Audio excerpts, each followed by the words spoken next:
Bonjour et bienvenue dans cette vidéo où l'on va parler de taille de canon, notamment pour le 300 Blackout. Donc je vais comparer les tailles et les résultats vitesse énergie, notamment par rapport au 5,56, plateforme R15, et aussi par rapport au 9 mm.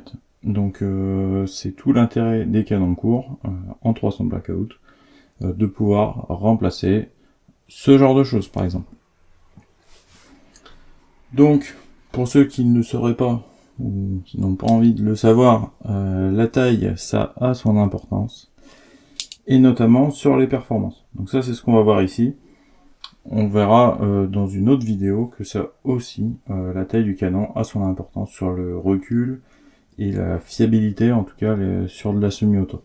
Si ça vous plaît, ce format de vidéo, je vous parlerai aussi des aciers, éventuellement du nombre de rayures, du type de rayures et des fabrications de canons différents qui pourraient être bons pour vos armes. Donc là, vidéo dédiée entièrement à la performance des canons par rapport à leur longueur.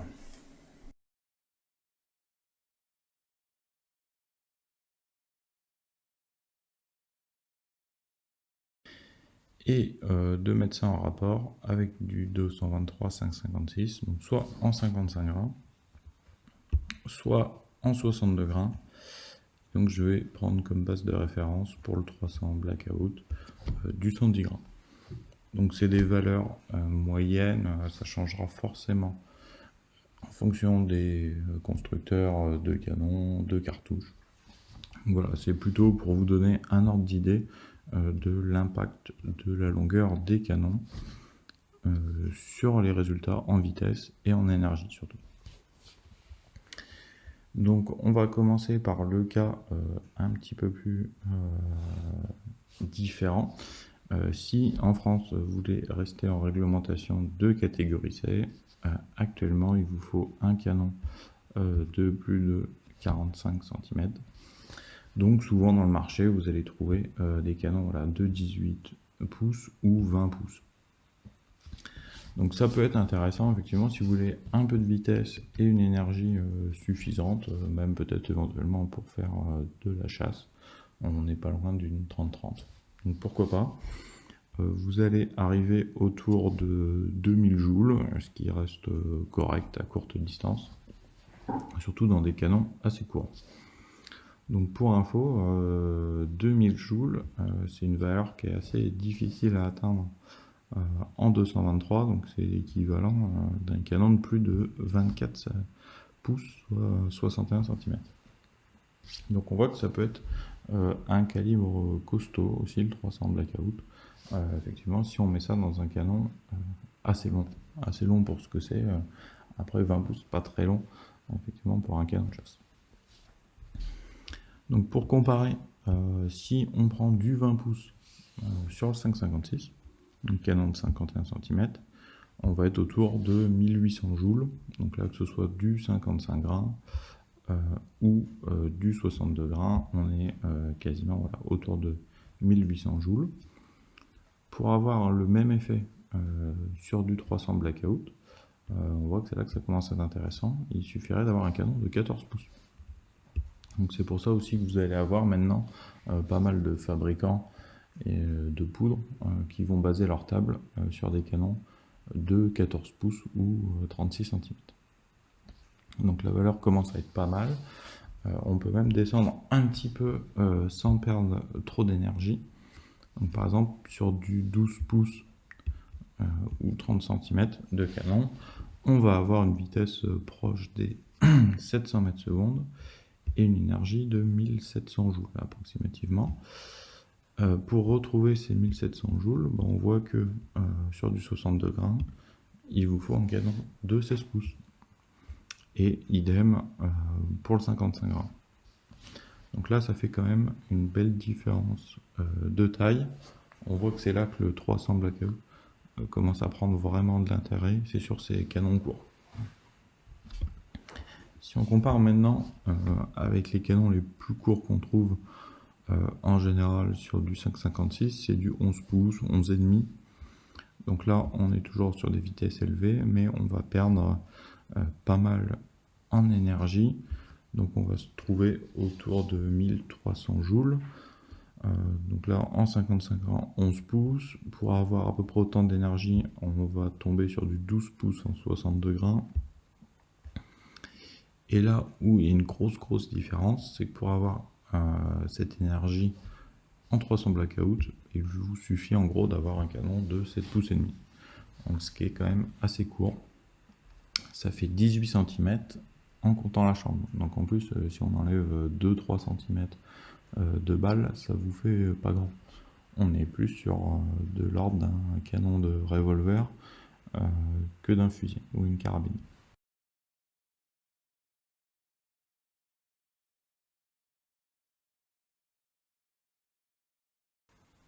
Le vrai intérêt du 300 blackout, surtout dans les canons courts, en fait, ça va être de le comparer à des carabines qui tirent des calibres de pistolet. Donc par exemple les carabines PCC, on peut prendre le MP5 ou d'autres carabines en 45. Donc là-dessus on va voir que par exemple déjà en subsonique, le 300 blackout va se trouver dans une plage à peu près équivalente au 9 para bien chargé ou même au 45. Donc ça c'est intéressant parce que ça vous permet d'avoir en subsonique une énergie équivalente à ce qu'on peut avoir déjà dans d'autres canons courts calibre pistolet. Mais surtout en 300 blackout vous allez avoir un bien meilleur coefficient balistique qui va vous permettre aussi une meilleure pénétration, une trajectoire un petit peu plus tendue et d'aller chercher des cibles un petit peu plus loin. Donc ça c'est intéressant parce qu'à canon égal on sera vraiment supérieur au calibre d'arme de poing. Et si on passe en 300 blackout supersonique, là on va avoir vraiment de bonnes performances pour des canons très courts, même si on compare par exemple à du 357 mag ou du 44. Donc on aura un canon beaucoup plus court par exemple que sur des carabines à levier, encore une fois plus d'énergie, un coefficient balistique meilleur et en plus de ça vous allez avoir plus de munitions, alors, suivant la réglementation, mais c'est rare d'avoir une carabine à levier avec plus de 10 coups. Là vous pouvez avoir des chargeurs de 5, 10, 20, 30 ou 100 coups. Voilà, donc ça fait un bel avantage et c'est du coup très polyvalent. On peut passer très bien sur un canon court du subso au supersonique et avoir quelque chose de très polyvalent et d'assez efficace.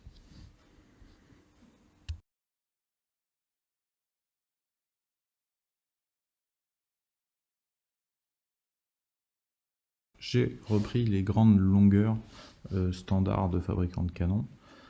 C'est ce que vous pouvez trouver le plus couramment. Alors désolé pour ceux qui restent en C, j'ai pas mis les valeurs là, qui sont beaucoup plus élevées. Des canons de 18 ou 20 pouces, mais de toute façon, j'allais dire, si vous restez dans ces longueurs-là, la réglementation va vous dicter la longueur de canon. Vous n'aurez pas le choix, mais vous avez du coup beaucoup plus d'énergie. Donc sur des canons standards, on voit donc si on part sur du 16 pouces, rien que le fait de basculer sur du 12, on n'a pas une grande perte d'énergie. Et c'est là où on commence à arriver dans une zone intéressante, où finalement on peut garder une énergie assez correcte entre 9 et 12 pouces, donc en gros entre 20 et 30 cm. Deux canons, on a encore pas mal d'énergie, ça va chuter un peu la vitesse forcément, là on est sur du 110 grains, donc ça aura pas mal d'impact, mais voilà, c'est à peu près ce que je vous conseille comme longueur de canon. Si vous devez choisir, 9 pouces, c'est court, mais c'est vraiment bien. Vous aurez moins de problèmes en plus de fonctionnement en fonction des balles, des poudres. Donc ça commence à être pas mal et vous pouvez aller jusqu'à 12 pouces pour chercher un petit peu plus de vitesse et d'énergie. Après, au-delà, effectivement, il y a un intérêt, mais moindre. On le voit aussi sur le 125 grains. où finalement, si on est sur du 16 ou du 12 pouces, là on n'a plus vraiment de différence. Et si on passe sur du 10, on perd 100 joules, ce qui est quand même pas grand chose, et on a quand même pas mal raccourci le canon. Donc là c'est intéressant, on voit pareil, 9, entre 9 et 10 pouces, on a quand même des valeurs correctes, qui sont quand même très proches des canons plus longs, dans un encombrement vraiment réduit. Donc idem pour le 139 grains, que je trouve vraiment un poids idéal, en tout cas dans mon canon court, c'est ce qui fonctionne vraiment bien. Ça permet de charger pas mal les cartouches en poudre, tout en ayant une balle assez lourde pour produire de l'énergie. Donc on a des valeurs assez élevées, et finalement plus on va augmenter dans ce poids de balle, moins on verra de différence avec les longueurs de canon. Donc là on peut savoir que sur du 9 on est à 1355 joules. En fait on a les mêmes performances que du 125 grammes. Donc plutôt un bon choix de balles et de longueur de canon. Encore une fois, si vous êtes entre 8, 9, 10 pouces, c'est un très très bon poids de balle. Si vous rechargez, vous pouvez optimiser et avoir vraiment des bons résultats là-dedans.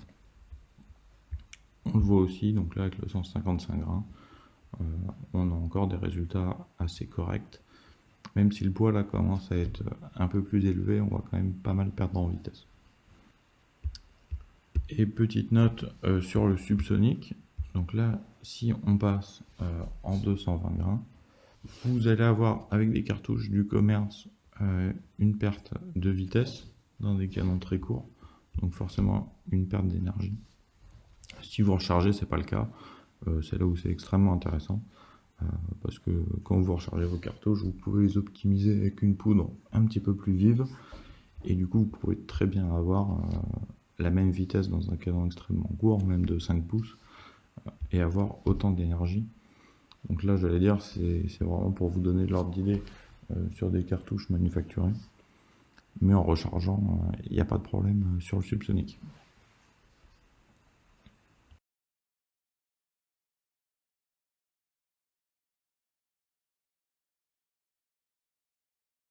Alors attention au rechargement, souvent les données sont faites pour des canons assez longs.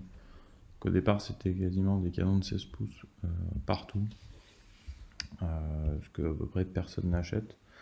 Donc faites bien attention quand vous choisissez vos rechargements et les sites sur lesquels vous allez, à vérifier les données quand même par rapport à une longueur de canon qui vous correspond. Donc là on voit par exemple sur Reload Suisse, ce qui est intéressant c'est les données des partenaires, où là on retrouve un petit peu tout. Donc comme sur le site Reload, on a du 16 pouces, 41 cm, on a aussi du 190 mm là, donc 7 pouces et demi. Voilà, il y a différentes valeurs. Ici on a du 318, donc là on est sur du 12,5. Voilà, ça vous permet aussi d'avoir des valeurs et de trouver un petit peu mieux les vitesses qui correspondront à vos rechargements. Donc là sur le site Vitavury, vous avez aussi des tables de rechargement donc pour le 300 Blackout. Encore une fois, attention aux données. Donc là ça a été mis à jour aussi, on passe sur du 14 pouces de base. On voit voilà les TUI en plus, lui, bon, ça revient du 300 Blackout, mais bien faire attention aux valeurs de base, ça peut vraiment fausser les vitesses ou ce que parfois vous pouvez espérer. Notamment sur des ogives courtes, là sur du 120, autant en 14 pouces vous pouvez avoir pas mal de vitesse. Si vous avez un 8 pouces, vous allez avoir du mal à dépasser les 600 mètres secondes. Donc voilà, bien faire attention aux valeurs données par les constructeurs, les fabricants de poudre ou de balles, et bien vérifier les résultats pour ce que vous voulez faire. Voilà, idem ici, on a la N120. Suivant les balles, les études que vous allez utiliser, parfois la charge risque de ne pas rentrer. Donc faire attention sur ce genre de calibre.